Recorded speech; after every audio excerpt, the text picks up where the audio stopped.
Marikana massacre workers still cry from the ground.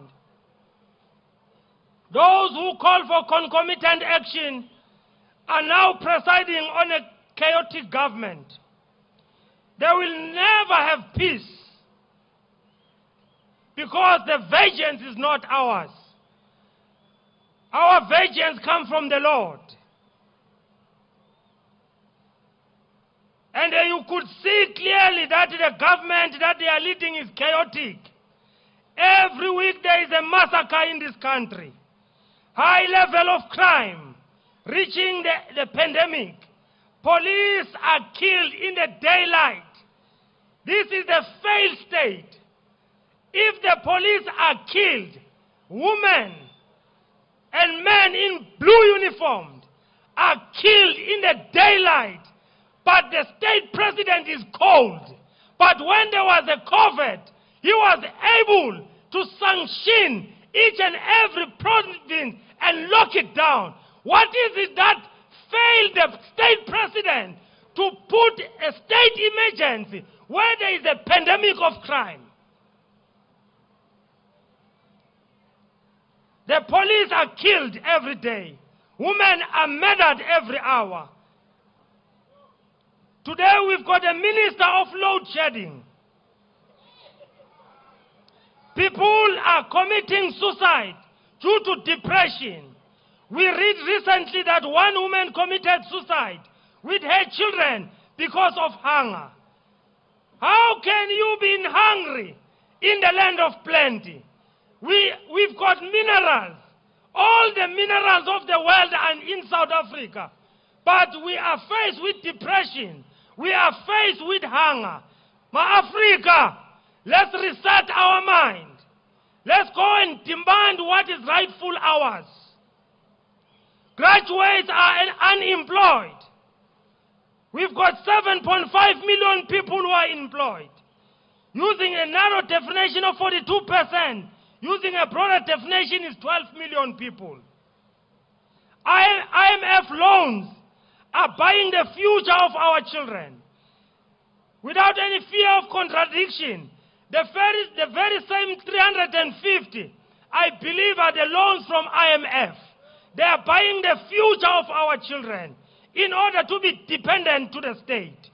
There is no social wage with a dysfunctional public transport system. Commercial crimes around cable theft.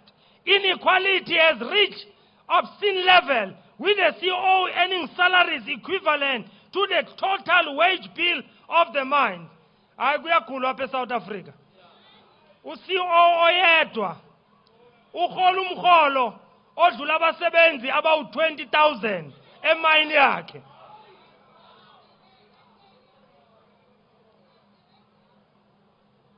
Who lives with the consequences of the decision taken by the politicians?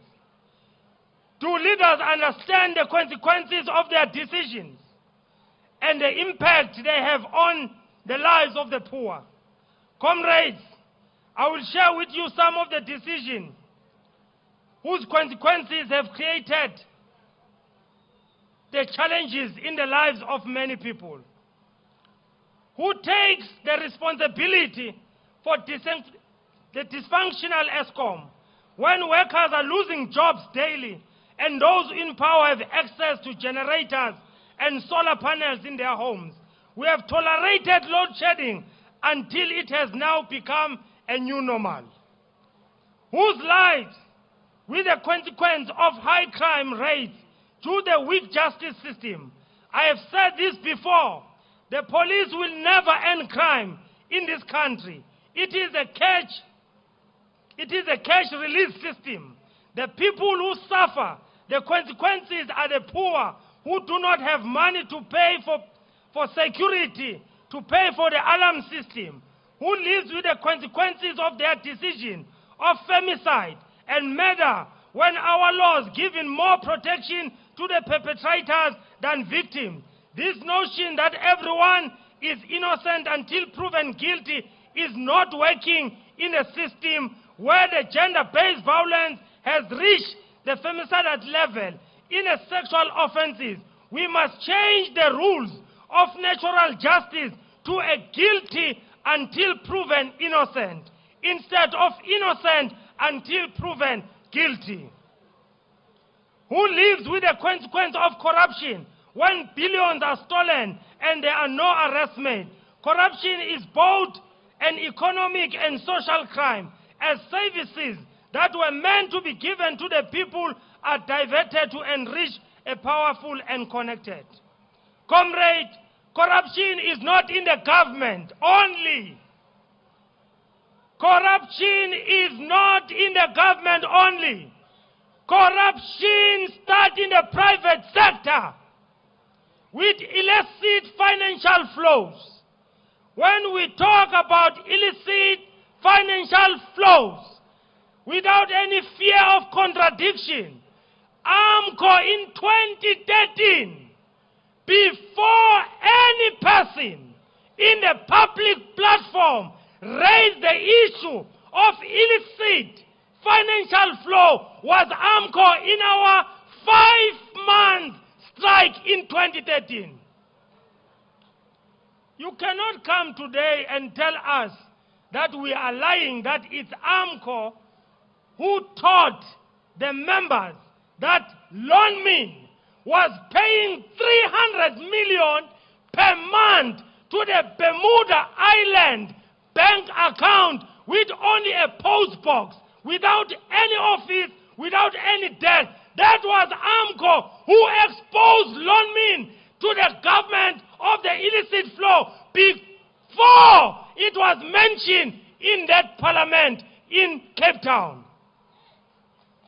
I can even go further. Comrade Brian from AIDC, he was the one who was assisting us with Dr. Fosland, the economist, who came. We gave him money to go and do the research. Whether can the loan mean after the massacre be able to pay workers 12,500? In the 5-month strike, they came with the documents that are saying, yes, indeed, Lonmin can pay 12,500 because there is an illicit financial flow. Lonmin is paying the Bermuda's connection 300 million per month. Let's not contradict the history.